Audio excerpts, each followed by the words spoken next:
Jesus. Kung tayo po ay nag-devotion kaninang umaga, dito po sa 2 Corinthians chapter 11, verse 24. Medyo na-touch po ako dito eh. Si Paul, sabi niya, sa verse 24, 5 beses akong tumanggap ng 39 na hagupit mula sa mga Hudyo. 3 ulit kong naranasang hagupitin ng mga Romano at minsan namang binato. 3 beses kong naranasang mawasak ang barkong aking sinasakyan at minsa'y maghapong magdamag akong lulutang-lutang sa dagat. Sa maliit kong paglalakbay, nalagay ako sa iba't ibang panganib. Sa mga ilog, sa mga tulisan, sa mga kapwa ko Hudyo, sa mga hintil. Mga panganib sa lungsod at maghapong sa dagat, sa mga nagpapanggap na mananampalataya. Naranasan ko rin ang labis na hirap at pagod, malimit na pagpupuyat at matinding gutom at uhaw. Naranasan ko ang ginawin, ngunit wala man lamang maibalabal. Bukod sa lahat ng yan, inaalaala ko pa araw-araw ang mga iglesia. Imagine po natin yung dinanas ni Paul. Pero patuloy pa rin siya naglingkod sa Panginoon. Bakit? Dahil sa Kanya na nagbigay ng kaligtasan, dahil sa Kanya na nagmahal sa Kanya, dahil kay Jesus na nag-alis sa Kanya sa kadiliman patungo sa liwanag. Alam ko po, wala pa sa atin na dumanas nito. Pero alam niyo po, kaya ka naririto, kaya tayo nakatayo dahil sa Kanya. Amen po ba? Ano man yung ating danasin sa buhay, nakatayo tayo dahil sa Panginoong Jesus. Hindi dahil sa ating lakas, dahil di natin kaya. Amen po ba? Pero pag ang Panginoon ay kasama natin, sama natin siya, natatayo, magtatagumpay, susunod sa purpose na binigay niya sa ating buhay. Amen. Hallelujah. Taas mo kamay mo at sabihin mo, Panginoon, salamat po sa iyo, sa iyong kabutihan. Dahil sa iyo, Panginoon, kaya kami naririto.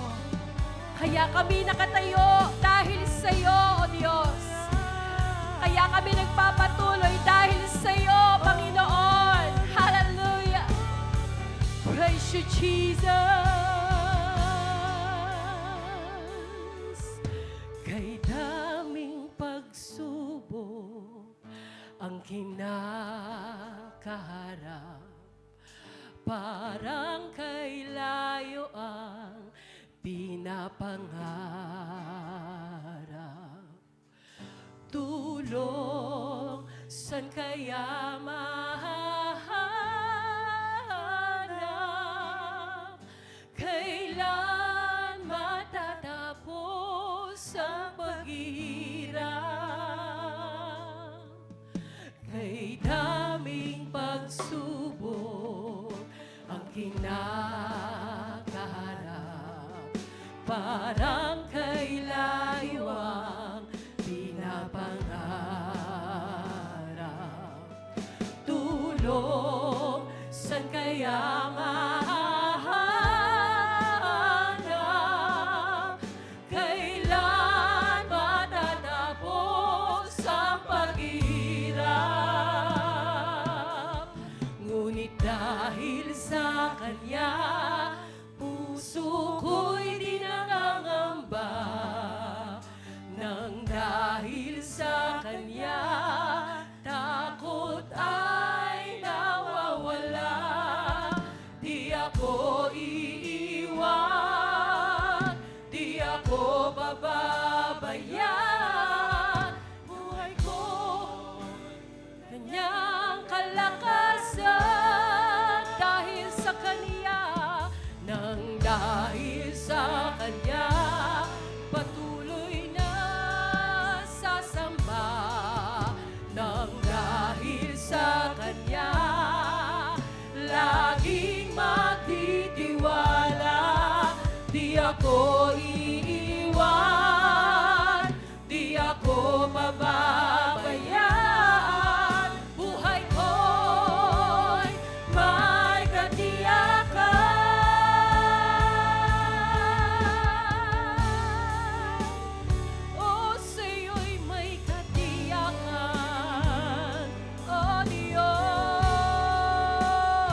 pababayaan. Dama ko kanyang kalakasan. Nang dahil sa kanya, patuloy na sasamba. Nang dahil sa kanya, laging matitiwala. Di ako iiwan, di ako pababayaan. Buhay ko'y may katiyakan.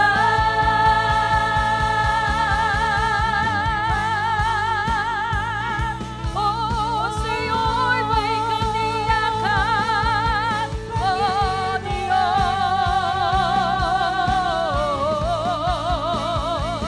Oh, Jesus, Ikaw ang buhay ko. Hallelujah! Si Jesus ang buhay ko. Si Jesus, Siya ang buhay ko. Pag-asa sa Kanya'y matatamo. Yes, Lord. Mga pangako niya'y di nagbabago. Ito'y panghahawakan ko. Si Jesus, si Jesus, Siya ang buhay ko. Pag-asa sa Kanya'y natatakbo. Yes, Lord. Mga pangako niya'y di nagbabago. Ito'y panghahawakan ko. Yes, minsan pa. Si Jesus, si Jesus, si Jesus, Siya ang buhay ko. Pag-asa sa Kanya'y natatakbo. Mga pangako niya'y di nagbabago. Ito'y panghahawakan ko. Ngunit dahil sa Kanya, puso ko'y di nangangamba. Nang dahil sa Kanya, takot ay nawawala. Di ako iiwan, di ako pababayaan. Dama ko Kanyang kalakasan.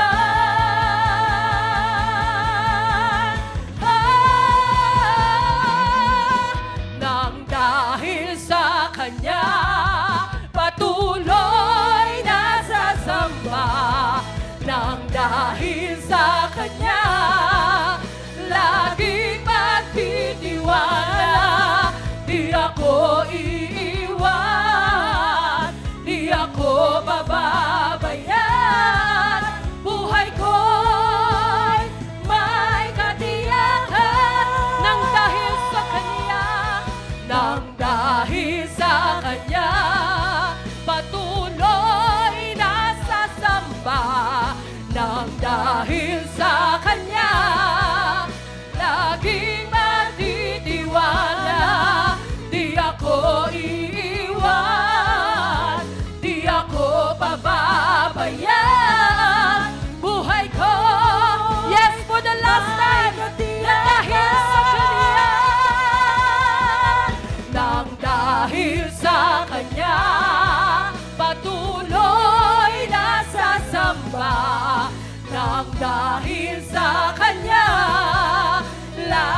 Palakpakan natin dahil sa Diyos.